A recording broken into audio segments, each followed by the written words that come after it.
All right, welcome to Chapter 6 on microbial growth.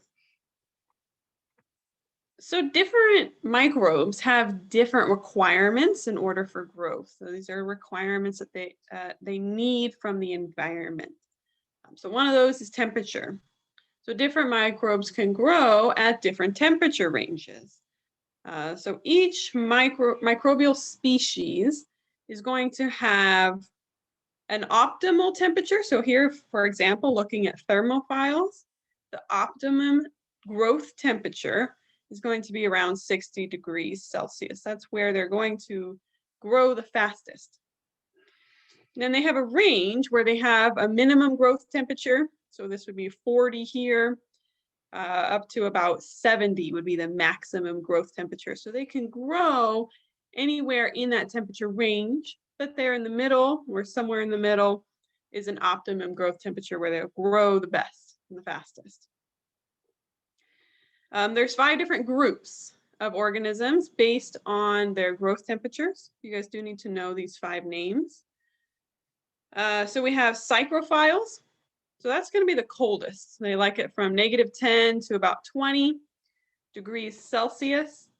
I kind of remember the Psychophiles as I like it hot.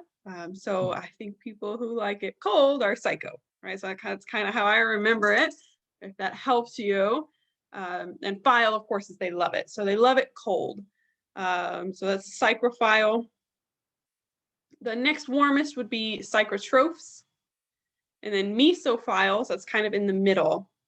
Mesophiles is what is typically going to be infecting us humans, because we are about 37 degrees Celsius, which is right there in the middle of the mesophile range.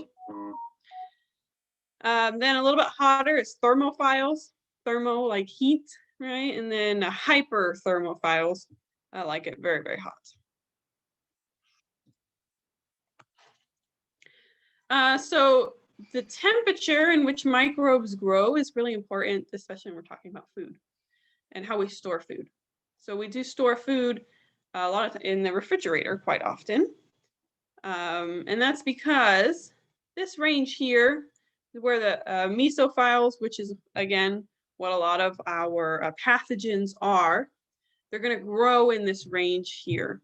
So note that refrigerated temperatures are down here, right around here, where it's below the optimal growth for them, but they can still grow. So that's why food does still go bad in the refrigerator. It can still grow, but it's at a much, much slower rate. Now, another thing to note, which is depicted by this graph here, is the depth in which food is stored in the refrigerator. If it's at a deeper, like the food, so for example, these are bowls of rice, okay? This one is 6 inches deep, and this one's 2 inches deep. The deeper that food is when it's stored, it's going to take longer for that food to reach refrigerated temperature. So we see this shallower bowl of food reaches refrigerated temperature much quicker, just in a few hours, than the deeper bowl of rice. And that's significant because since it's taking longer to reach refrigerated temperature, it's giving more time for those microbes to grow in the food. So that's just some food for thought for you to think about. So that was temperature. Moving on to pH and osmotic pressure. So most bacteria are going to grow at a neutral pH. So that's going to be between 6.5 and 7.5. And these are called neutrophils, neutral, because they're neutral pH. Some bacteria, however, are tolerant of acidity and, in fact, thrive in it. And we call them acidophiles. So they like acid. They like to be in an acidic environment. This is what any bacteria that grow, like H. pylori, that grows in the stomach, they like that acidic environment in the stomach. Molds and yeasts grow best at a very slightly acidic pH. So this is why we have a lot of fungal infections of the skin. The skin is just very slightly acidic. Moving on to osmotic pressure. So as we mentioned before, bacteria are somewhat resistant to, or not somewhat, they are resistant to lysis due to being in a hypotonic environment.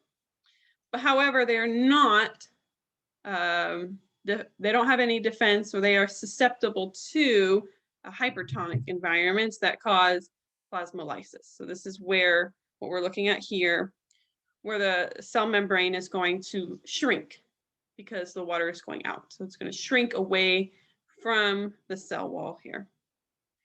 That's bad for the cell. That will kill the cell. And that's going to happen when placed in a hypertonic environment, right? So we have salt or sugar placed outside the environment, water's going to leave, cause this plasmolysis. That's why a lot of food is placed in salt, right? We have salty food that as a preservative. However, there are some microbial species that can tolerate high salt environments. Those are facultative halophiles. Also, our skin is somewhat salty. So only microbes that can tolerate salty environment can live on the skin. So facultative halophiles, they can tolerate it. Obligate halophiles, they have to live in a salty environment. So let's break down some of those words, right? Halo is for salt, phile is love, so they love the salt. Obligate means they have to. It's like it's obligatory for that organism to be in a salty environment. If they're not in a salty environment, they'll die.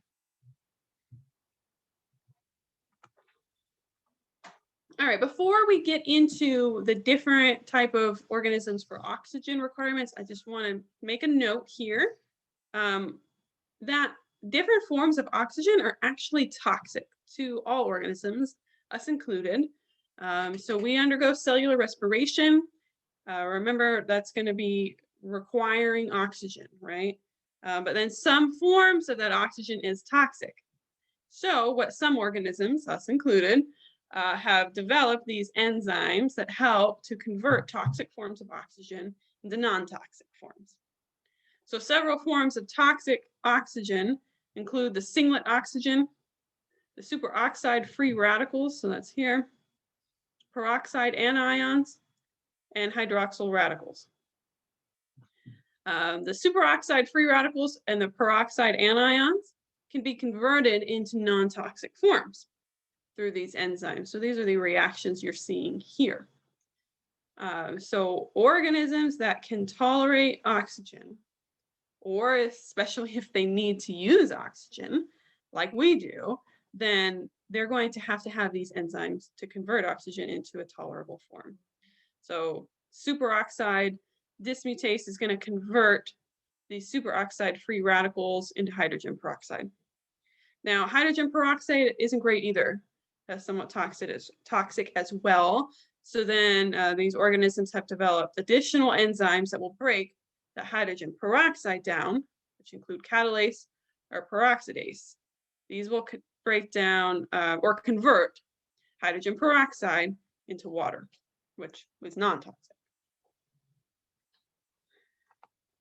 So now that we know that, we're going to look at the different groups of organisms based on their oxygen requirements. So to look at the oxygen requirement for an organism, we're going to grow it in a broth. This specifically is thioglycolate broth. It's something we'll do in the lab. But you're going to inoculate into this broth and then let it grow and see where that organism chooses to grow.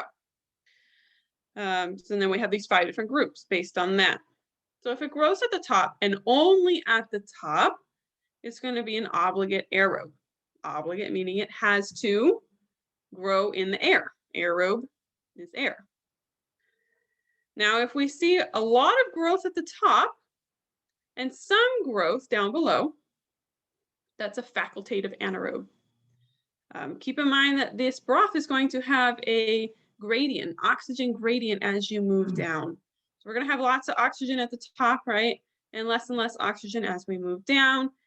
Down here is going to be an anaerobic environment, no oxygen. So with the facultative anaerobes, we see a lot of growth here in the oxygen. Now remember back to our last chapter when we talked about cellular respiration and how that produces quite a bit more ATP than a fermentation does, right? The anaerobic fermentation. So that's why we see more growth in this organism, because this organism can undergo both. It can perform cellular respiration in the presence of oxygen, or without oxygen, it can perform fermentation. But it's not going to grow as well when it's carrying out fermentation, because that does not produce as much ATP. All right, so facultative anaerobe can do both. An obligate anaerobe, it's only going to grow at the bottom because it can only grow obligate, meaning it can only grow in an anaerobic environment. The aerotolerant anaerobes, we don't see a higher amount of growth at the top. We see the same amount of growth throughout the tube. So that's telling us that it's not carrying out cellular respiration. That's because we don't see that larger amount of growth at the top. So this organism is only carrying out fermentation, but it's not avoiding the oxygen like we saw with the obligate anaerobe. So it can tolerate oxygen, meaning that it has this enzyme that will break down the toxic forms of oxygen. So it can tolerate oxygen, which is why it can grow here, but it can't utilize that oxygen. It's only carrying out fermentation. So that's why we don't see a large amount of growth at the top. We just see it growing throughout. And the last group is Microaerophiles. So this is where we're going to see growth kind of in the middle. So lots of oxygen is going to end up being toxic, but it does require some oxygen because it's carrying out cellular respiration. So it's requiring that oxygen for metabolism, so it can't grow in the anaerobic environment, but it also can't handle too much oxygen either, because that's going to be toxic. So it chooses to grow only in a very low oxygen environment. So those are oxygen requirements. In the 5 different groups, you do need to know those 5 groups. We're going to briefly touch on biofilms here, because this is a method of growth. So biofilms is a microbial community. A lot of times we think of microbes as individual organisms, right? It's one cell is an organism. But the biofilm, and they are individual organisms, but they're growing together as a community. And that's going to start with just one microbe that's going to attach to the surface. And then it's going to start it's going to be dividing and making this community, and it will share its nutrients. They will all share their nutrients together, and they're going to shelter themselves from harmful factors. This is why biofilms are so important, especially when we're working in the medical field, because biofilms are very difficult to get rid of. They're very resistant to disinfectants, so they can be found on lots of fomites in the hospital. They're also resistant to lots of antibiotics, so it's difficult to control them. Another thing that they do is they communicate through different chemicals within the biofilm. That's called quorum sensing. And that allows them to coordinate their activities with each other.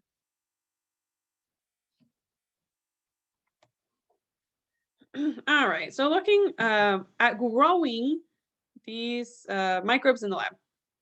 So we're going to grow them, or grow in cultures, in either broth or a solid media. Usually we're going to grow a solid media either in a plate or in a slant. That media is going to have the nutrients that are required for microbial growth. So if it's a plate or a slant, it's going to be in an agar. So it's a solid agar, but that agar has the nutrients in it. Or the broth will have nutrients as well. So it's the nutrients that's allowed for growth. And then we're going to incubate that culture to be at the appropriate temperature as well. Now, when we are culturing patient specimens, they're generally going to have a lot of different bacterial species in there. And when we perform any kind of physiological tests, we need to have a pure culture. We need to have a culture that only has a single species so that we can identify it. So when we're trying to identify a pathogenic species that a patient has, we need to single out that species and grow it alone. The method for doing that is called the streak plate method.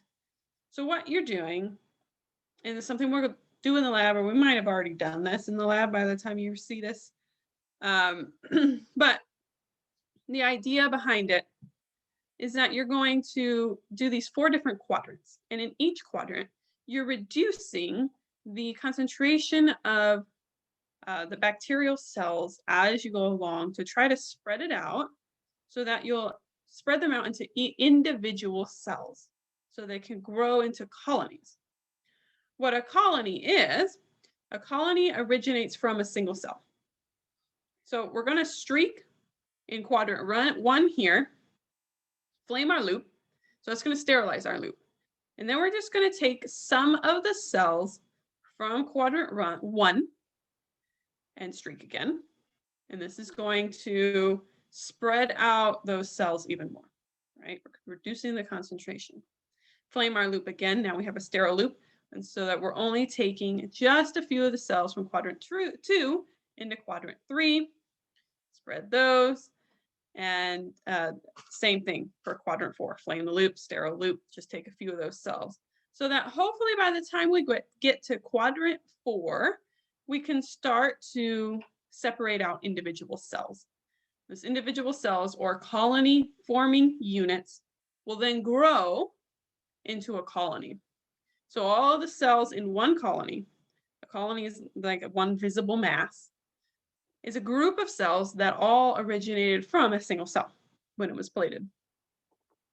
Then the idea is that you can come in and then get the bacteria from one of these colonies and then plate that, and then you should, if done successfully, be plating a single species because that species came from one individual cell. And actually, only about 1% of all bacteria can be successfully cultured in a lab setting. That's because in the lab setting, it's very difficult to provide the exact nutrients that species needs. It's very difficult to provide all of the different environmental factors that species needs. So that's something that's actively being researched. Keep in mind, I have seen students think that growth of bacteria is like that cell growing. That's not what's happening. All the cells are the same size. To keep in mind, like when you looked at the bacteria under the microscope, all the cells were the same size, right? So when we see growth, it's not because each cell is growing, it's because it's multiplying. So one cell is turning into 100 or 1,000 or 1,000,000 cells. Okay, so it's increasing the population. And this is carried out through binary fission. As you know, bacteria divide through binary fission, right? One thing that we can look at is generation time. So generation time is going to help us to calculate the total number of cells after a period of time. Generation time is going to be specific for each species, and that's also determined based on optimal growth environments or optimal conditions. So generation time is the amount of time required for one cell to divide. So it's also called doubling time. So it's the amount of time for one cell to turn into 2. And then if we go through another period of time, that same amount of time, the generation time will be the amount of time it takes for 2 cells to turn to 4 cells, and so on. So like I said, it's going to be different for each species. So E. coli is very fast. E. coli can divide in 20 minutes. So like I just mentioned, in 20 minutes, one cell becomes 2 cells. In 40 minutes, we're going to do 2 rounds of division. The first 20 minutes, we're going to turn 1 into 2, and the next 20, we're going to turn 2 into 4. 60 minutes, we're going to do 3 rounds of division, giving us 8 cells, right?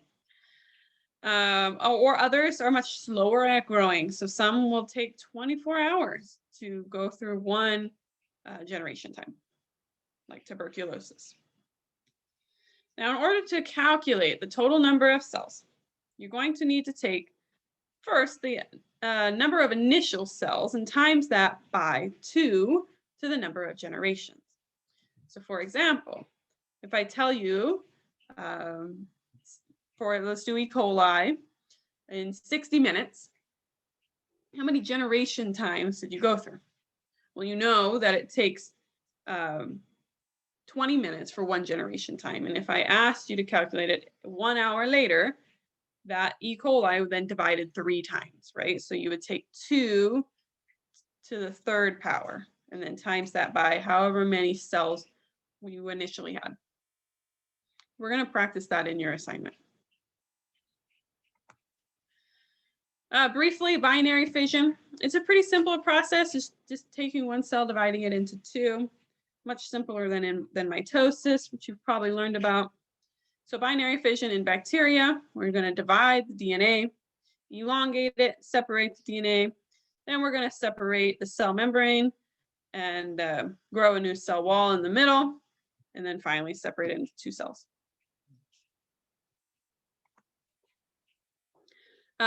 There's no need to memorize this or anything. It's just showing you the generation number, kind of help you with that. So if you had enough time to go through 5 cycles of replication, then you would look at, if you are assuming you're starting with 1 cell, then you're going to take 2 to the 5, and that's going to be 32 cells.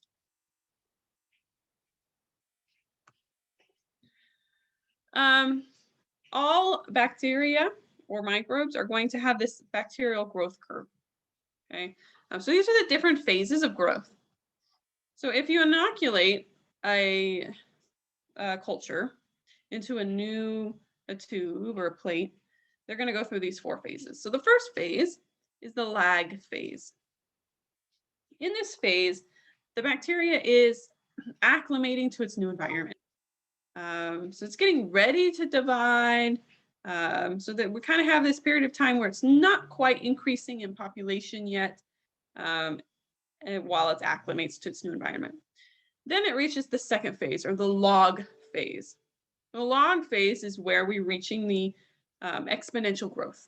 So they're rapidly dividing and growing. Remember, growing just means that it's replicating, right? So we're increasing our population during this time. Usually when you plate a microbe into a new plate, it has lots of nutrients, everything that it needs. So it's growing rapidly here until it reaches its carrying capacity. And carrying capacity is the number of bacteria that can be sustained in that environment. So that can be restricted by nutrients, waste buildup, space. So there can literally not even be enough space for it to continue growing. So as it reaches that carrying capacity, it's going to reach the stationary phase. The stationary phase has no more growth.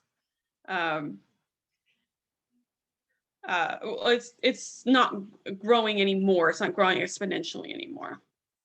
So that's pretty level until we reach the last phase, which is the death phase. And this is where those cells start to die.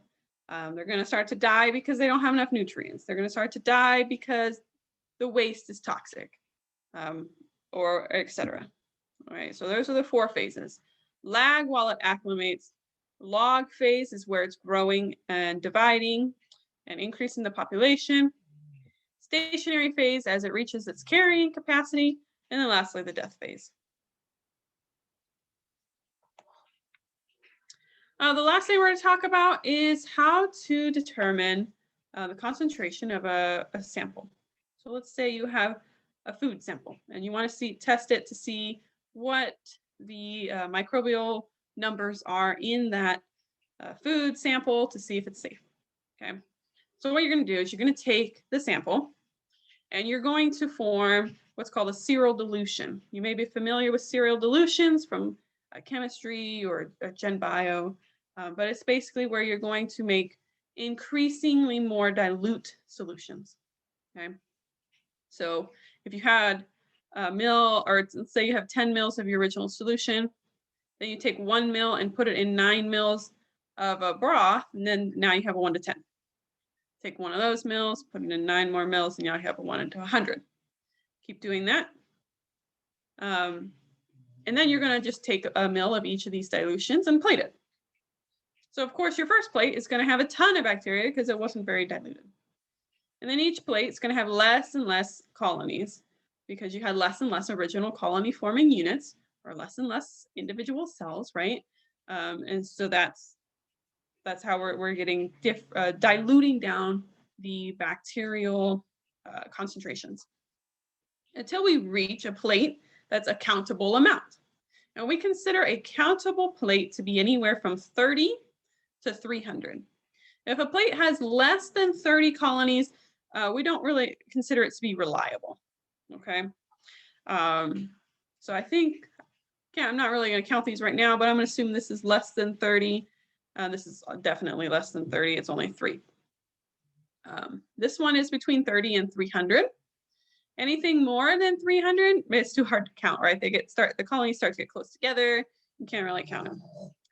So we would take this plate here. We would count the number of colonies, and then we would just calculate what that dilution was to come back to our original sample, to the concentration of our original sample. So here, I think the example down below is saying this is 54 colonies. So if we assume there's 54 colonies here, and this is a 1 to 1,000, then we're going to take 54 times 1,000. So our original sample had 54,000 bacteria per milliliter. Make sure you know how to do these calculations, and ask me any questions that you have on anything in this chapter. And that's it. So that's all we have. A short chapter. So I hope you've enjoyed. I'll see you soon. We're going to skip chapter 7, so I'll see you soon for chapter 8.